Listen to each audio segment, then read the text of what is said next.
É, galera, pra quem achava que ele não viria esse ano, ele voltou. Tá aí. O Estraga Semana Esporte Clube Corinthians Paulista. Sétima rodada do Campeonato Paulista. Corinthians poderia sacramentar a classificação, né? Por mais que já esteja bem encaminhada, mas poderia selar de vez a classificação.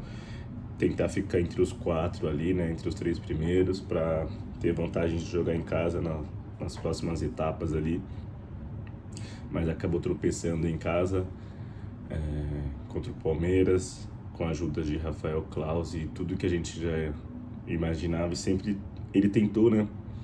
Já tem uns 3, 4 jogos que o Claus tenta. Nos últimos ele não saiu feliz, né? Não conseguiu fazer o time dele ganhar. Mas ontem, com uma grande contribuição de Memphis Depay, que perdeu um pênalti ali, numa juvenice, né? O Corinthians começa a reclamar de um pênalti que já tá dado, que já tá confirmado, começa a ficar reclamando ali, entrar na pilha dos jogadores do Palmeiras, enquanto o Andreas Pereira tá lá na beira na marca da cal, cavando um buraco lá, deixando tudo zoado pra escorregar, óbvio. O cara é especialista em escorregar, então, tipo, ele sabe o que ele faz. E os jogadores do Corinthians, tal qual crianças de 19 anos ou de 13 anos, ficaram distraídas aqui, olha o palhaço aqui, ó, com confete aqui, enquanto ele tava fazendo essa merda lá, ninguém teve a pachorra de chegar e empurrar ele, arrumar uma outra confusão ali, tirar ele de lá, qualquer coisa.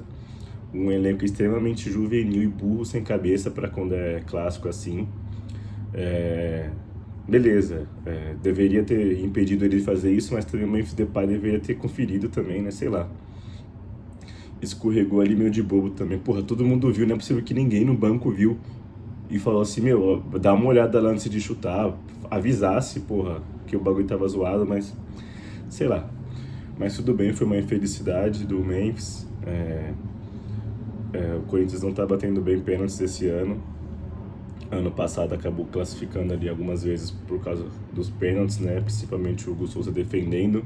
Não que nós também não erramos, então teve mais mérito do goleiro do que dos batedores, né? Porque muitos desses confrontos que nós classificamos nos pênaltis ano passado, erramos também, o primeiro, ou nos últimos, ou nas alternadas, e o Hugo teve que salvar. Então é um problema crônico já, né? Não é um problema desse ano agora, do Yuri Alberto específico. É um problema geral, por mais que o Yuri Alberto seja o que mais perdeu, né? Acho que o Yuri perdeu 4 dos últimos 5. E agora o Memphis também, se pegar dos últimos, não lembro se ele já bateu 5, mas acho que já deve ter batido 5. Acho que ele fez só os 3, talvez tenha perdido um que ele cavou e esse agora, né, que ele chutou pra fora, escorregou. Então é um problema crônico do Corinthians, precisa definir urgentemente quem bate, quem é o batedor, se é o Yuri Alberto. Se for o Yuri Alberto, mesmo errando, tem que ser o Yuri Alberto. Ele treina pra isso? Ele treina, então é isso. Ele é o batedor oficial, ele tá em campo, ele que bate. Ah, mas ele errou 4 dos últimos 5. Ele é o batedor oficial, ele bate. Ou o Memphis quer, quando o Memphis está em campo é o Memphis. Então tem que definir isso o quanto antes, e quem for o batedor oficial tem que treinar, pô. Tem que treinar. Não dá pra ficar perdendo pênalti assim não. Já os 3 clássicos desse ano foram definidos porque o Corinthians não ganhou o jogo e tomou empate. Não soube ganhar as partidas. Jogou muito melhor contra o São Paulo, jogou muito melhor contra o Santos e ontem jogou muito melhor contra o Palmeiras. No geral, assim, não só posse de bola, porque posse de bola não significa nada, mas foi um Corinthians que marcou pressão, tá ligado? Há muito tempo eu não vi o Corinthians marcando pressão praticamente o jogo inteiro ali. E aí depois que passava de uma primeira pressão não dava certo, a bola voltava, circulava assim, aí sim dava um passo para trás e marcava um pouquinho mais atrás, mas pelo menos nos tiros de meta, assim, quando não era chutão para frente, marcava pressão e depois mantinha uma pressão ali, teve muita bola recuperada ali nesse perde-pressiona, no pressiona na saída de bola. O Corinthians recuperou muita bola e acabou não sabendo muito o que fazer em alguns momentos, né? Não teve muitos caras que tiveram a personalidade de chutar pro gol ontem, né? De longe, assim.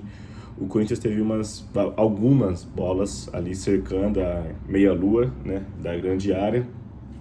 E sempre era virar pro Bidu ou virar pro pro Mateuzinho, procurar uma jogada de triangulação lateral para cruzar na área e nunca uma finalização de longe, tá ligado? O Corinthians finalizou pouco pela quantidade de posse de bola que o Corinthians teve no campo do adversário, né? Não foi uma posse de bola entre os zagueiros ali, os laterais, foi uma posse de bola ali entre os meus campistas e os atacantes, com a ultrapassagem dos laterais, com todo mundo participando, mas foi uma boa posse de bola no campo de ataque, muitas das vezes, e não soube aproveitar as chances. Acho que teve o mesmo número de finalizações que o Palmeiras ontem, com muito mais posse de bola. Acho que foi 60-40 ou algo assim. O Corinthians teve muito mais posse e não foi aquela posse enganosa, né? Foi posse boa mesmo, só não soube de fato aproveitar essa posse de bola para chutar pro gol mais, para criar mais jogadas de fundo, por mais que não seja muito estilo do Corinthians, né? Fazer gol de cabeça.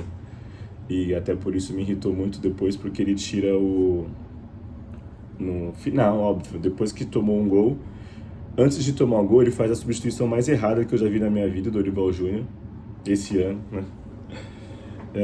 Ele tira o Matheus Pereira, que tava bem pra caralho. Quem parecia estar cansado era o André, naquele momento. Acho que era, não sei se eram uns 15 ou 20 minutos do primeiro tempo. O Corinthians mantinha a pressão, o Corinthians mantinha a posse de bola e não estava conseguindo finalizar.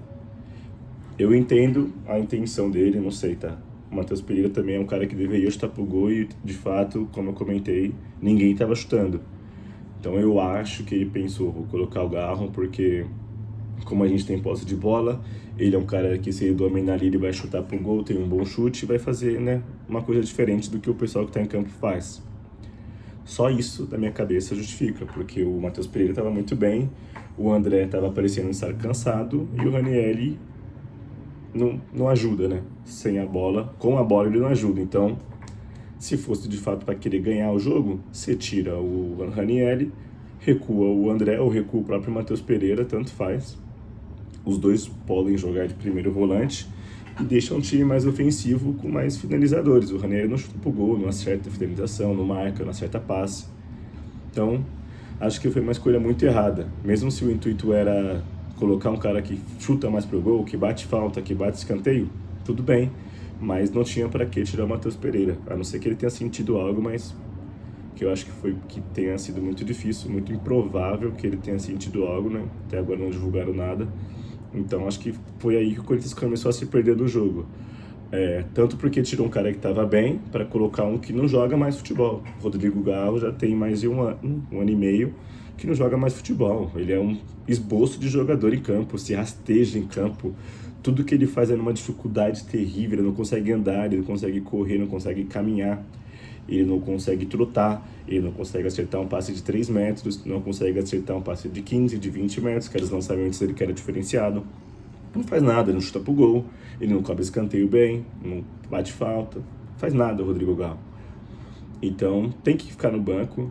E se o problema dele for cirurgia, tem que tirar ele logo e faz a cirurgia e volta daqui 2 anos, se for preciso 3.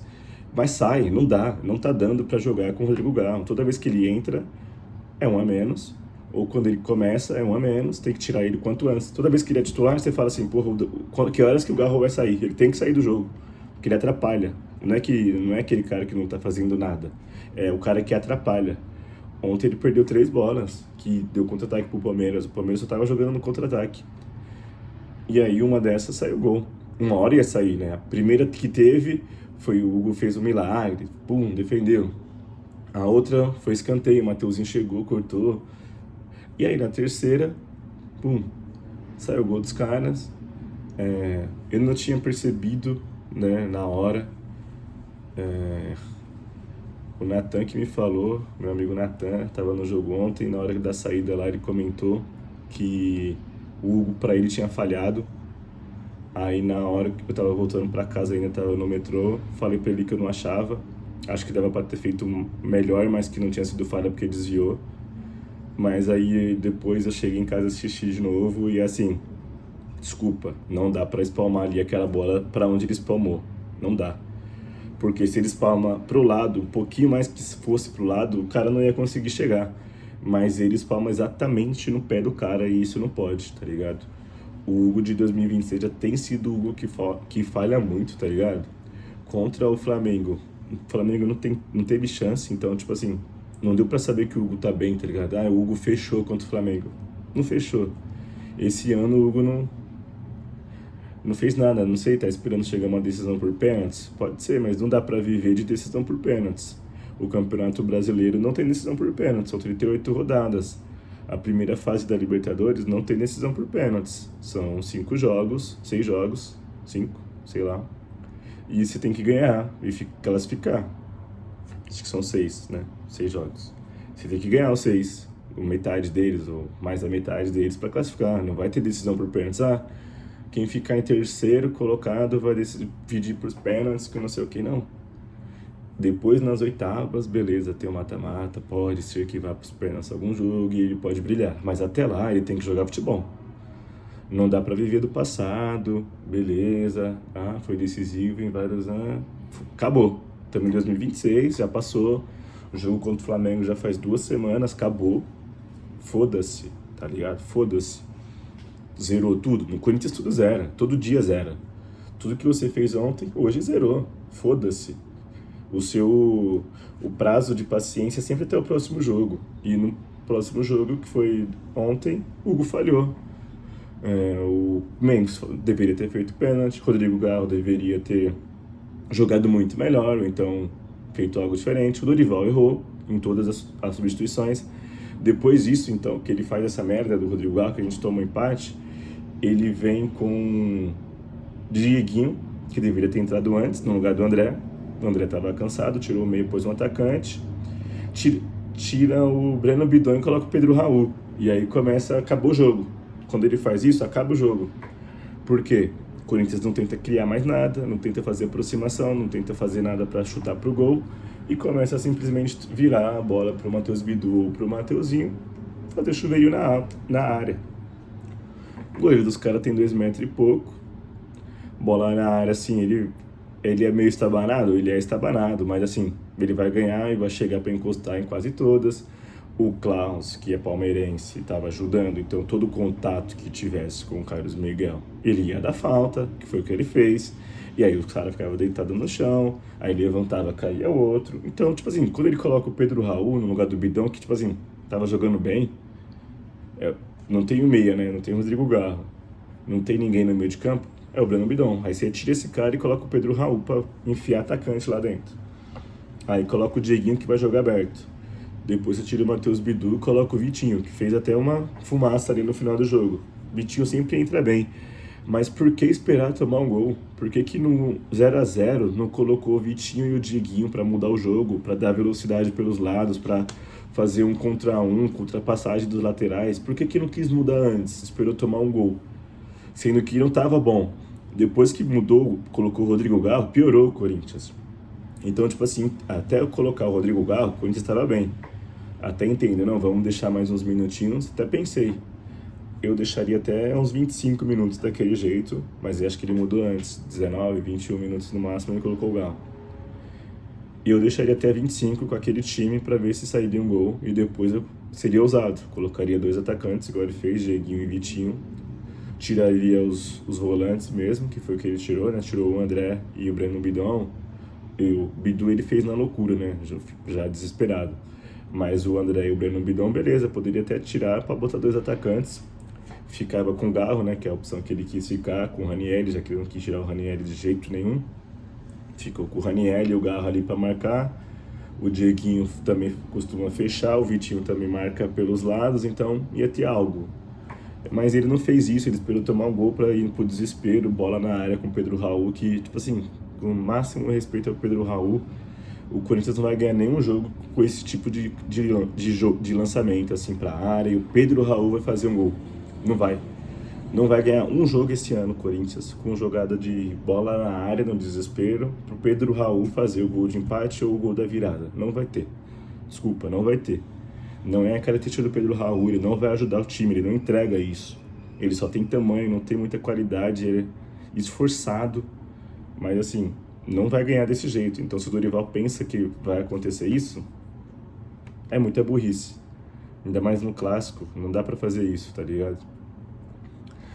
Então é isso, assim, não é terra arrasada essa derrota, mas escancara os problemas que o Corinthians tem tido desde o ano passado, que é, não temos um meia bom, meia camisa 10 assim, era o Rodrigo Garro, não temos mais. O Breno Bidão, ele é volante, que ele tem muita qualidade, mas ainda ele não é o cara que vai dar um passe de 3 dedos assim na cara do gol. Ele acerta muito passe, tem muita qualidade, mas não é esse cara. Então precisamos nos livrar de Rodrigo Garro, já faz tempo, então arrumar o joelho dele. O Dorival Júnior, ele é muito burro em várias situações e muito covarde. Então ontem ele foi muito burro e muito covarde, fez as duas coisas. Ele demorou muito para mexer quando estava 0-0, quando não mexeu de forma errada, burra. E aí depois ele foi pro desespero de forma burra também. Mas até então ele tinha sido covarde porque não mexeu antes para tentar ganhar o jogo. O 0-0 em casa para ele parecia que tava sensacional. E não é possível que ele não assista o treino do Garro ou assista os jogos do Garro e não vê que o Garro não consegue jogar futebol. Um outro problema, né, com os pênaltis, Memphis Depay e o Yuri Alberto precisa levar mais a sério isso. É 3 pontos do Campeonato Paulista, mas é 3 pontos do Campeonato Brasileiro, é 3 pontos da Libertadores, é jogo de mata-mata da Copa do Brasil daqui a pouco, mata-mata de Libertadores daqui a pouco também. Tem muita coisa importante chegando e não dá para o time ficar jogando o dia que quer, tá ligado? Igual foi ano passado, tem que jogar todo dia e levar a sério todo lance de pênalti, de falta, levar como a vida, tá ligado? Não dá pra ficar aceitando esse tipo de postura juvenil também, deixar os caras ficar cavando um buraco na marca da cal de pênalti, sem ninguém lá ir reclamar, ou sem ninguém avisar, sem ninguém ver. Não dá pra ser juvenil nesse ponto, num clássico, muita desatenção, tá ligado? Mas é isso, é muito horrível perder, ainda mais para um time ruim desse, né? O time dos caras é muito ruim, muito nojento, não tem esquema tático nenhum, não joga de jeito nenhum. Muito nojento assistir esse time e a gente perder para eles é mais nojento ainda, então fica com um pouco de vergonha, né, e de nojo, apesar do Corinthians ter jogado muito melhor. Mas é isso, no final que vale é o gol que os caras fez, não conseguimos fazer os nossos, perdemos os 3 pontos aí. Pro Campeonato Paulista ainda tá ok, né? Na última rodada lá, o Corinthians empatando, classifica. O São Bernardo também tá mal, né? Que é Corinthians e São Bernardo, se não me engano, o São Bernardo tá mal. Então não vai ser um jogo tão difícil assim entrar com seriedade. Não sei se vai ser time reserva, né? Acredito que vai ser meio mesclado, mas não é nada demais assim. O empate, dependendo dos resultados, até a derrota classifica, então pro Campeonato Paulista não foi uma derrota que, não sei o que, mas fica um alerta, né? O mata-mata tá chegando e, inclusive, devido a o lugar que a gente ficar na classificação, pode ser que pegue os caras, então tem que mudar a mentalidade. No passado os caras apanham hoje nós de tudo que é jeito, mas aí esse ano no primeiro jogo ganharam e é isso, tem que acabar por aí, tá ligado? Porque a partir de agora todos os próximos jogos que forem contra os caras vai ser muito mais importante do que foi o de ontem. O de ontem valeu 3 pontos pela primeira fase do Campeonato Paulista, o próximo vai ser pelo mata-mata, ou semifinal ou final. E aí depois tem Brasileirão, que é sempre importante ganhar os 3 pontos qualquer rodada do Brasileirão. E quiçá pegar em alguma fase da Libertadores. Então espero que tenha sido o primeiro e último jogo que o Corinthians jogou nessa postura aí contra os caras de oba-oba e pai, de covardia do treinador e dos jogadores não tá levando tão a sério. Mas ok, não é terra arrasada, mas é um sinal de alerta aí. É isso, viva Corinthians.